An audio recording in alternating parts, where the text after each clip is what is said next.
Hi, friends. Welcome to Educhums, your friend and guide on your journey of education. Let us understand a special poem named Killing a Tree by Gieve Patel today. It is a special poem as it communicates a wonderful theme to the readers. What is the special theme? The theme is conservation of trees. So, are you ready to learn? Let's go. As I told you earlier, Gieve Patel is the poet who has written this famous poem.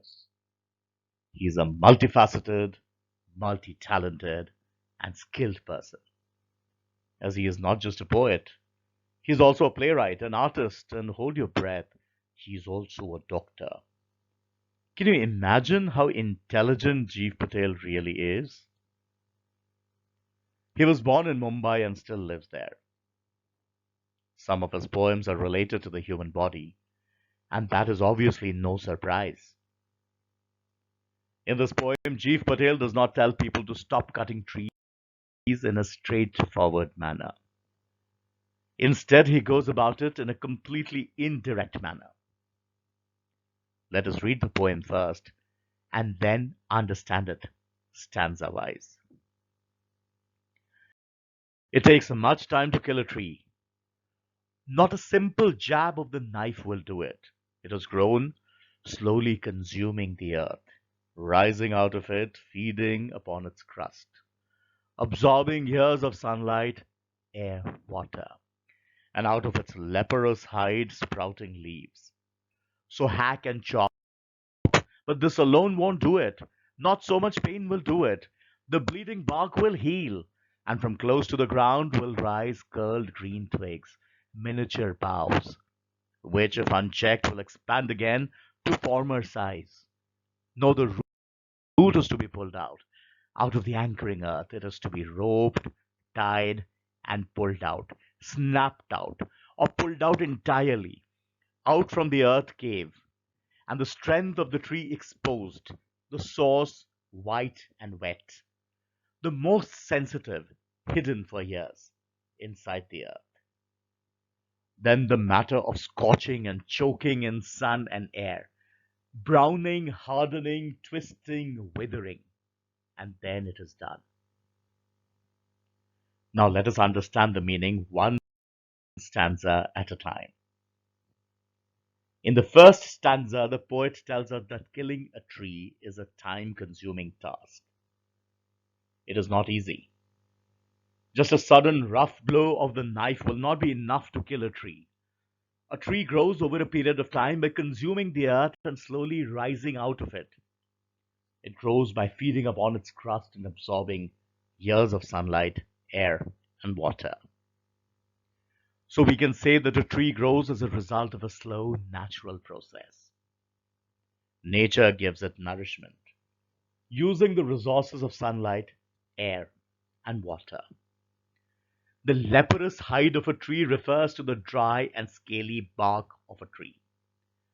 The word hide is the skin of the tree, and we know that the skin of a tree is the bark of a tree.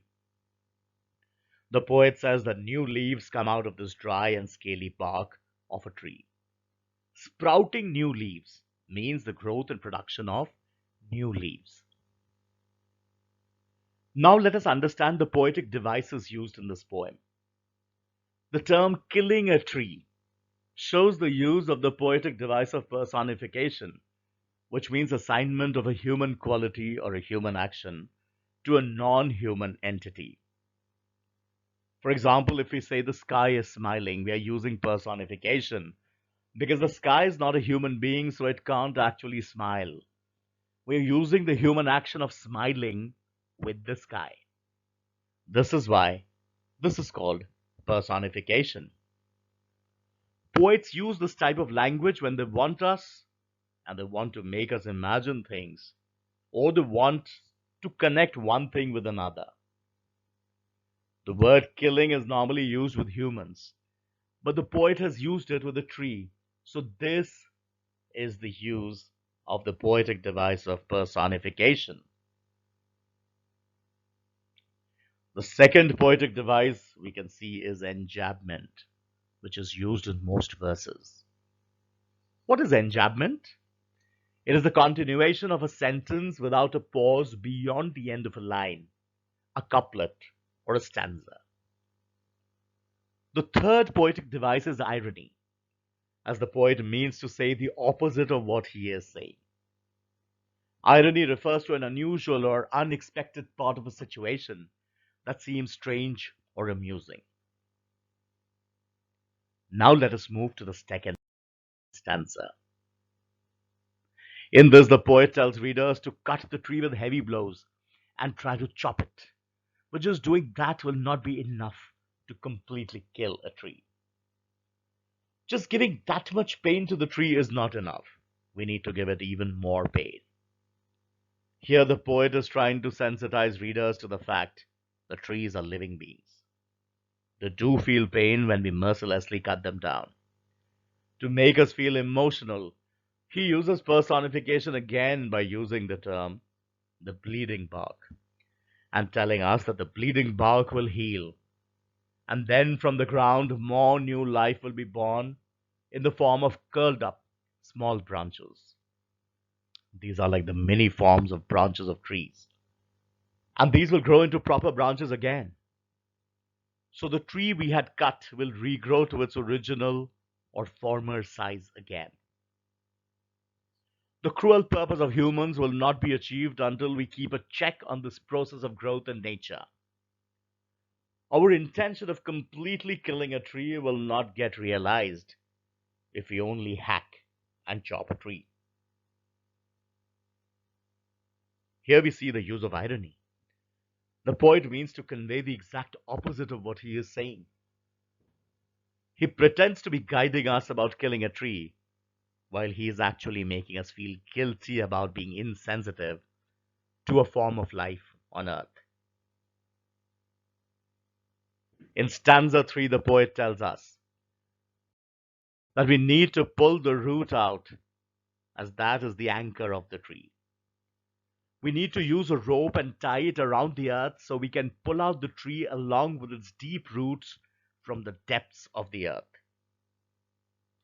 The underground part of the earth is compared to a cave.